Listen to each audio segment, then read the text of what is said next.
शेर खान और शाहद अली ने कुतुबुद्दीन को देख लिया था। वह खामोशी से इसके साथ टैक्सी में बैठ गए और टैक्सी चल पड़ी। शाहद अली और शेर खान पहले भी 2-3 मरतबा मुंबई आ चुके थे, मगर मुंबई भारत के बड़े शहरों में शुमार होता है। वो इस शहर के कुछ इलाके ही देख सकते थे। कुतुबुद्दीन मुंबई शहर के तमाम इलाकों से वाकिफ था। मुंबई अब इर्द गिर्द मीलों तक फैल चुका था। आबादी में कई गुना इजाफा हो गया था और गरीबी और मुफलिसी इस कदर बढ़ गई थी। हर इलाके में गंदी झोंपड़ियों की बस्तियां आबाद थीं, जहां लोग कीड़े मकोड़ों की तरह जिंदा रहने पर मजबूर थे। दूसरी तरफ 5 स्टार मॉडर्न होटलों में इजाफा हो गया था, जहां रातों को शराब के जाम लंडाए जाते थे। जराइम बढ़ गया था। कुतुबुद्दीन इन्हें शहर से काफ़ी दूर एक जगह ले गया, जहां इसका खास आदमी रहता था। ये जगह शहर से दूर होने की वजह से महफूज थी। रात इन्होंने वहां आराम से गुजारी। दूसरे रोज शहर की फजा का जायजा लेने निकल गया। दोपहर को वापस आकर इसने शेर खान और शाहद अली को बताया कि बज़ाहिर खतरे की कोई बात दिखाई नहीं देती। वो कहने लगा, वैसे भी ये एक कश्मीरी मुजाहिद के फरार का वाक़या है। किसी एमुनेशन डैम्प या किसी फौजी तनसीबात को नहीं उड़ाया गया।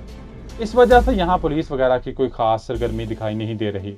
लेकिन CID ज़रूर अलर्ट हो गई और रेलवे स्टेशनों और शहर से बाहर जाने वाले तमाम रास्तों के खुफिया तौर पर निगरानी ज़रूर की जा रही होगी।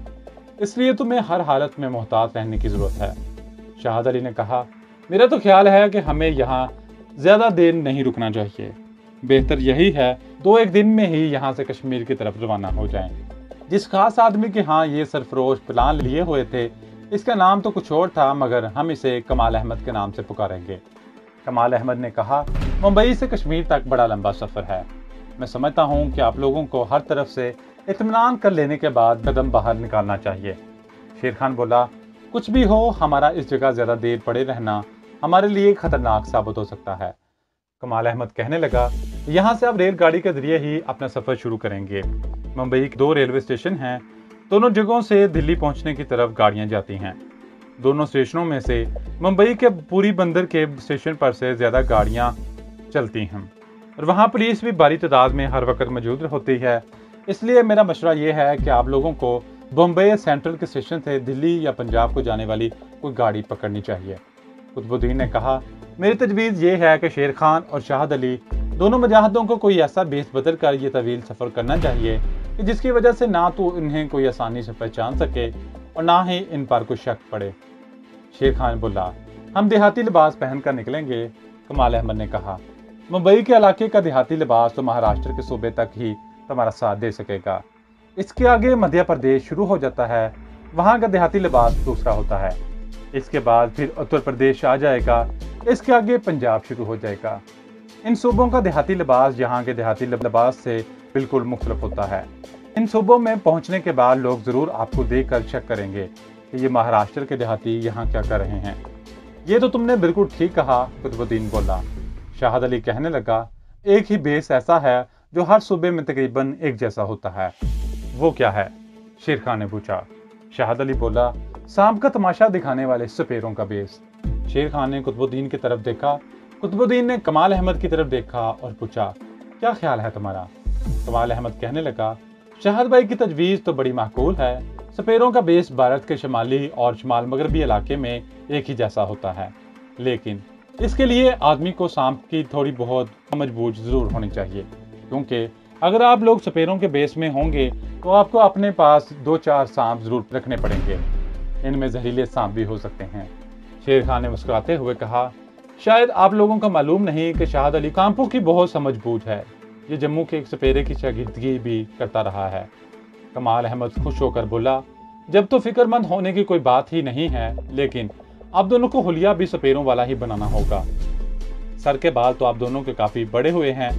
शाहद अली की दाढ़ी भी बढ़ चुकी है। बाकी शेर खान को अब शेव नहीं करनी चाहिए। दूसरी बात यह है कि आप लोग रास्ते में किसी जगह ठहरेंगे नहीं। इस सफ़र को जल्दी से जल्दी तय करने की कोशिश करेंगे। कुतुबुद्दीन कहने लगा, मेरा ख्याल है सपेरों का लिबास यहाँ से मुहैया हो जाएगा। कमाल अहमद बोला, ये कोई मुश्किल काम नहीं है। हमारे खुफिया स्टोर में हर किस्म का बेस बदलने के लिए लिबास मौजूद रहता है। शेर खान ने कहा, तो फिर हम कल रात को यहाँ से चल पड़ते हैं। कमाल अहमद सोचकर बोला, मैं चाहता हूँ कि मैं तुम्हारे यहाँ से निकलने की इतला नई दिल्ली वाले अपने चीफ को भी कर दूँ। तुम्हारे आने की इतला मैंने इसे दे दी थी। शेर खान ने पूछा, क्या ये ज़रूरी है? کمال احمد بولا، یہ ضابطے کی کارروائی ہے جسے ہم وہ ضرور پورا کرتے ہیں۔ ابھی وہ یہ باتیں کر ہی رہے تھے کہ آدمی نے اطلاع دی کہ نئی دلی سے آپ کے نام وائرلیس پر کوئی خاص پیغام ہے۔ کمال احمد اسی وقت اٹھ کر اس خفیہ کمرے میں چلا گیا جہاں وائرلیس کا سارا نظام موجود تھا، جس کے ذریعے دلی، ممبئی اور جموں کی حریت پسند تنظیموں کے خفیہ چیف ایک دوسرے سے خفیہ پیغام رسانی کرتے ہیں تھے۔ کچھ دیر کے بعد کمال احمد واپس آیا تو کہنے لگا، خفیہ چیف کا شیر خان اور شہاد علی کے نام خاص پیغام تھا۔ شیر خان اور شہاد علی ایک دم متوجہ ہو گئے۔ شیر خان نے پوچھا، کیا پیغام ہے؟ کمال احمد بولا، خفیہ چیف نے کہا ہے کہ تم دونوں کشمیر کے محاذ پر جانے سے پہلے دلی میں اس سے ضرور ملاقات کریں۔ یہ بہت ٹاپ سیکرٹ پیغام ہے۔ قطب الدین نے کہا، پھر تو انہیں کل رات کو یہاں سے نکل جانا چاہیے۔ ایسا ہی کریں گے، شیر خان بولا۔ شہاد علی کہنے لگا، میں سمجھتا ہوں کہ اب ہمیں سپیروں کا بیس بدلنے کی ضرورت نہیں ہے۔ ہم انعام کمپڑوں میں دلی تک سفر کر سکتے ہیں۔ ایک رات تو ٹرین کے سفر میں ہی آ جائے گی، ایک دن کے سفر کی بات ہے۔ میرا بھی یہی خیال ہے، کمال احمد نے کہا۔ چنانچہ دوسرے دن رات کے وقت شہاد علی اور کمانڈو شیر خان بمبئی سینٹرل کے اسٹیشن سے ایک ٹرین میں سوار ہو کر دلی کی طرف روانہ ہو گئے۔ قطب الدین اسے اسٹیشن تک چھوڑنے آیا تھا۔ کمال احمد نے رازداری سے شیر خان اور مجاہد علی کو بتا دیا تھا کہ دلی پہنچ کر اسے کس جگہ جانا ہوگا اور جس آدمی سے ملاقات کرنی ہوگی وہ کس حلیے میں ہوگا۔ اپنی شناخت کے لیے کمال احمد نے شیر خان کو خفیہ کوڈ الفاظ بھی بتا دیے تھے۔ ساری رات اور اگلا سارا دن خیریت کے ساتھ سفر میں گزر گیا۔ دوسرے دن شام کے گہرے ہو رہے تھے کہ کمانڈو شیر خان اور شہاد علی دلی پہنچ گئے۔ جیسے کمال احمد نے انہیں کہا تھا انہوں نے ویسے ہی کیا اور دلی کے ریلوے اسٹیشن سے نکل کر ایک طرف کو چل پڑے۔ دلی اور نئی دلی کا شہر ان دونوں کا دیکھا بھالا تھا۔ جہاں انہیں کمال احمد نے جانے کو کہا تھا وہ جگہ بھی ان دونوں کو معلوم تھی۔ ہم اس جگہ کا حدود و حربہ مصلحتاً یہاں درج نہیں کریں گے۔ یوں سمجھ لیں کہ وہ ایک ایسی جگہ پہنچ گئے جہاں درختوں کے درمیان ایک مزار پر روشنیاں ہو رہی تھیں۔ ایک طرف قوالی کر رہے تھے، عقیدت مند بڑے ادب سے بیٹھے قوالی سن رہے تھے۔ کمانڈو شیر خان نے مجاہد شہاد علی سے کہا، یہی وہ مزار ہے نا؟ شہاد علی بولا، ہاں بالکل یہی ہے۔ وہ جہاں قوالی ہو رہی تھی وہاں کافی پیچھے ہٹ کر ایک درخت کے نیچے دری پر بیٹھ گئے۔ اتنے میں ایک لمبے بالوں والا درویش صورت آدمی ان کے قریب سے ہو کر انہیں غور سے دیکھتا ہوا آگے نکل گیا۔ اس درویش نے سیال لمبا چوگا پہن رکھا تھا۔ شہاد علی نے شیر خان کو آہستہ سے کہا، مجھے یہی آدمی لگتا ہے۔ وہ درویش چند قدم آگے جا کر واپس پلٹا اور شہاد علی اور شیر خان کے پاس آ کر بیٹھ گیا۔ وہ دونوں خاموش بیٹھے تھے۔ درویش بھی کچھ دیر خاموش بیٹھا رہا، پھر اس نے ان دونوں کی طرف دیکھا اور کہا، پردیسی معلوم ہوتے ہو؟ شیر خان نے مختصر سا جواب دیا، جی ہم گوالیار سے حاضری دینے آئے ہیں۔ درویش نے کہا، حاضری دینے آئے ہو یا کسی سے ملنے آئے ہو؟ شیر خان نے کوئی جواب نہ دیا۔ درویش بولا، تمہارے چہرے اور لباس بتا رہے ہیں کہ تم ممبئی سے آئے ہو۔ شہاد علی نے بھی ہلکا سا اشارہ دینے کی کوشش کرتے ہوئے کہا، یہی سمجھ لیجئے۔ درویش نے صاف لفظوں میں کہا، تو پھر چپ کیوں ہو؟ خفیہ کوڈ بتاؤ۔ شیر خان اور شہاد علی کو یقین ہو گیا کہ یہی وہ آدمی ہے جس سے ملنے کے لیے کمال احمد نے کہا تھا، لیکن کوڈ کے بغیر اس کی تصدیق نہیں ہو سکتی تھی۔ شیر خان بولا، ہم کوڈ بتائیں گے تو پھر آپ کو بھی اس کے جواب میں خفیہ کوڈ بتانا ہوگا۔ درویش نے ہلکی سی مسکراہٹ کے ساتھ کہا، وہ تو میں ضرور بتاؤں گا مگر پہلے تم خفیہ کوڈ بتاؤ۔ شہاد علی نے خفیہ کوڈ کا وہ جملہ دہرا دیا جو کمال احمد نے اسے بتایا تھا۔ اس کے جواب میں درویش نے بھی اپنا کوڈ بتا دیا۔ یہ بھی وہی جملہ تھا جو کمال احمد نے انہیں بتایا تھا۔ جب اس بات کی تصدیق ہو گئی کہ یہی وہ آدمی ہے جس سے انہوں نے دلی میں ملاقات کرنی تھی تو مجاہد شہاد علی نے درویش سے کہا، ہمارے لیے کیا حکم ہے؟ درویش نے زمین پر سے ایک تنکا اٹھا کر اسے توڑتے ہوئے کہا، چیف تمہارا انتظار کر رہا ہے، تم میرے ساتھ جاؤ گے، میرے پیچھے پیچھے کچھ فاصلہ ڈال کر چلو گے۔ درویش اٹھ کر ایک طرف چل پڑا۔ کمانڈو شیر خان اور شہاد علی بھی 10 سیکنڈ کے بعد اٹھے اور جس طرف درویش گیا تھا اس طرف چل پڑے۔ اس وقت تک رات کا اندھیرا ہو گیا تھا۔ درویش ایک میدان کی طرف جا رہا تھا جہاں اندھیرے میں ایک جگہ کچھ درخت اور ان کے درمیان ایک مکان نظر آ رہا تھا۔ مکان سے کچھ فاصلے پر درویش ایک درخت کی اوٹ میں رک گیا۔ شیر خان اور شہاد علی اس کے قریب آئے تو وہ بولا، تم لوگ یہیں میرا انتظار کرو، ادھر ادھر مت ہونا۔ اور درویش درختوں کے درمیان سے ہوتا ہوا اس مکان کے اندر چلا گیا جس کے باہر کوئی روشنی وغیرہ نہیں ہو رہی تھی۔ یہ ایک منزلہ پرانا سا مکان لگتا تھا جس پر خاموشی چھائی ہوئی تھی۔ थोड़ी देर के बाद दरवेश मकान से निकलकर शेर खान और शाहद अली के पास आ गया और बोला, एक एक करके मकान में चले जाओ। ड्यूटी में से गुजरने के बाद बाईं जनाब एक कमरा आएगा, इसका आधा पट खुला हुआ होगा, तुम इसके अंदर चले जाना। इतना कहकर दरवेश वापस मजार की तरफ चला गया। पहले शेर खान और उसके पीछे कोई 10 कदमों का फासला डालकर शाहद अली चल पड़ा। मकान की ड्यूटी में आकर शेर खान रुक गया और शाहद अली का इंतजार करने लगा। जब वो आ गया तो दोनों ड्यूटी में से गुजरते हुए बाईं जानब इस जगह आगे जहां एक कमरे का दरवाजा आधा खुला था, अंदर रोशनी हो रही थी। वो भी अंदर जाने का सोच ही रहे थे कि एक आदमी दरवाजे में से नमूदार हुआ और बोला, शाह जी अंदर दूसरे कमरे में तुम्हारा इंतजार कर रहे हैं। दोनों सरफरोश दरमियाने कमरे में से गुजरकर दूसरे कमरे के बंद दरवाजे के पास जाकर रुक गए। शेर खान ने आहिस्ता से दस्तक दी। अंदर से किसी मर्द की भारी आवाज़ सुनाई दी, आ जाओ।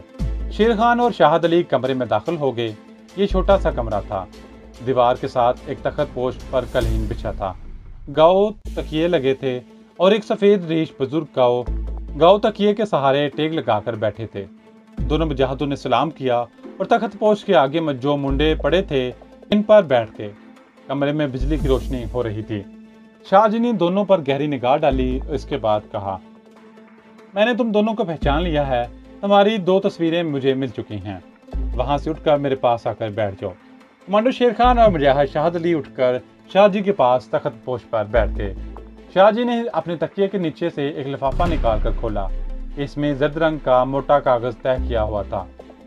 इसे खोलकर शेर खान और शाहद अली के आगे रख दिया और कहा, इसे गौर से देखो, इसके बाद बात करेंगे। शेर खान और शाहद अली ने देखा कि कागज पर स्याह पेंसिल से एक नक्शा बना हुआ था, जिसमें कहीं कहीं सुर्ख निशान लगे थे, कहीं पहाड़ी टीलों का बार दिखाया गया था। 1-2 मिनट इसे गौर से देखने के बाद कमांडो शेर खान ने कहा, यह किसी जगह का नक्शा लगता है।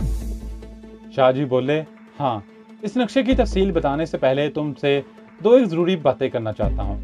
कमांडो शेर खान और मुजाहिद शाहद अली शाह जी की तरफ मुतवज्जा होके शाह जी ने कहा, तुम्हें यह बताने की जरूरत नहीं है कि भारत पाकिस्तान का असली दुश्मन है और जब से पाकिस्तान का क़याम वजूद में आया है, भारत इसको ख़त्म करने की नाकाम और नापाक कोशिश में लगा हुआ है।